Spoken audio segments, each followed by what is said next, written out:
بسم اللہ الرحمن الرحیم۔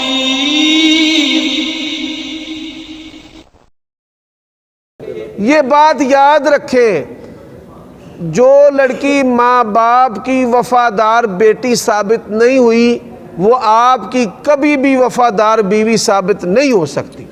لکھوا لو میرے کو لو، انگوٹھے لوا لو ہوتے۔ یہ جو چنگیز خان تھا بڑا ہلاکو اور بڑا ظالم تھا، لیکن بے غیرت نہیں تھا۔ آج مسلمان ہیں، غیرت نام کی چیز نہیں نظر آتی ان میں۔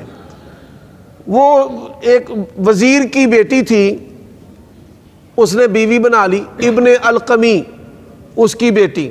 ابن القمی نے بغاوت کروائی تو اس کی بیٹی سے شادی کر لی۔ تو جب بستر پر سوئی نا تو وہ کروٹیں لے۔ چنگیز خان نے کہا کیا بات ہے؟ اس نے کہا میرے بستر میں کوئی مسئلہ ہے۔ تو جب دیکھا تو خمرہ، یہ جو کبوتر نا، کبوتر کا پر تھا۔ اللہ اکبر۔ اس نے کہا کبوتر کا پر یہ تیرے بدن پہ چبھتا تھا اور اس کی وجہ سے تجھے نیند نہیں آ رہی تھی؟ اس نے کہا ہاں۔ جلاد کو بلایا، اس کا گاٹا اتار کہ اس کے باپ نے اس کو اتنا نرم بستر دیا، یہ اس کی وفادار ثابت نہیں ہوئی، میری کیسے وفادار ثابت ہوگی؟ کئی بندے ہیں کہتے ہیں حافظ صاحب بڑی مذہبی ہے، بڑی اس نے مجھے نمازوں پہ لگا دیا ہے۔ تو میں کہتا ہوں بھائی ایک تیری پسند ہے، ایک اللہ کی پسند ہے، کون سی چاہیے؟ اپنی والی یا اللہ والی؟ بس اس پہ راضی ہو جائیں۔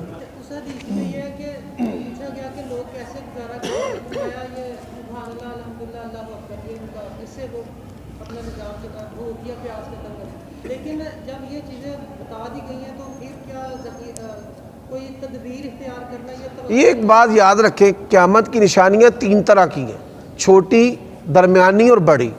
یہ بڑی نشانیوں میں سے نشانی ہے، بڑی نشانیوں میں سے نشانی ہے۔ اللہ تبارک و تعالیٰ ہمیں غذا دیتا ہے، غذا زمین سے بھی ہے اور فضا سے بھی ہے، ٹھیک ہے؟ مثال کے طور پہ ہوا کے اندر نمی کا تناسب بگڑ جائے تو فصلیں جو ہیں وہ تباہ ہو جاتی ہیں۔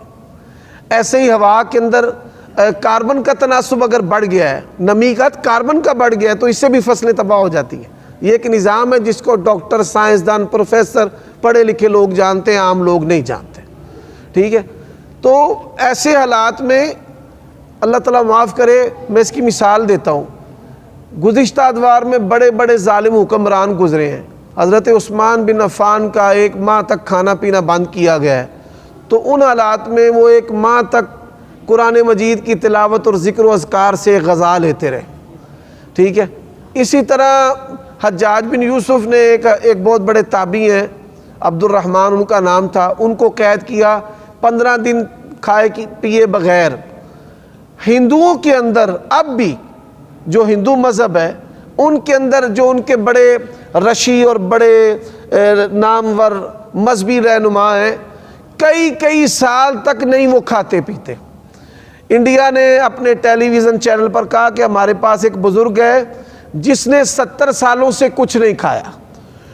یہ ایک چینل ہے نیشنل جیوگرافک، وہ آ گئی اس کی ٹیم، انہوں نے کہا کہ ٹھیک ہے ہم بابے کو کمرے میں بند کرتے ہیں، دیکھتے ہیں کس طرح کھاتا پیتا نہیں ہے۔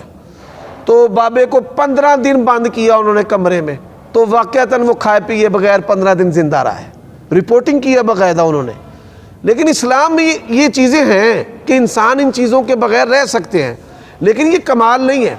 نبی علیہ السلام سے پوچھا گیا سحری کے بغیر روزہ، فرمایا نہیں، میں نہیں سے پسند کرتا، بلکہ فرمایا کہ اللہ تعالیٰ کے فرشتے سحری کھا کر روزہ رکھنے والوں کے لیے دعا کرتے ہیں۔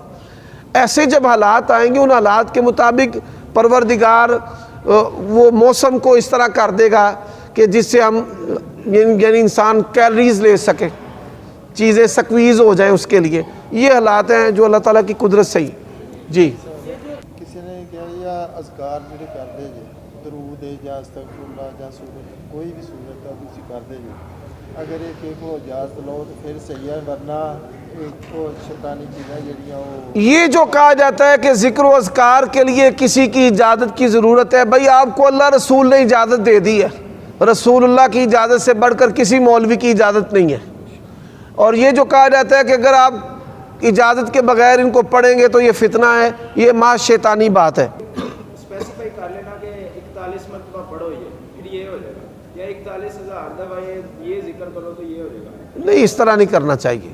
کثرت کو اختیار کیا جا سکتا ہے عدد کو مؤثر جانے بغیر۔ اگر کوئی بندہ کہے کہ 41,000 مرتبہ پڑھو تو پھر ہے، ایسے نہیں ہے۔ عموماً یہ جو 41,000 کا وظیفہ ہے نا، یہ لڑکیوں کو جو حاصل کرنے والے جو عاشق نامراد ہیں نا، ان کو بتایا جاتا ہے 1.5 لاکھ وظیفہ پڑھ، ہاں جی۔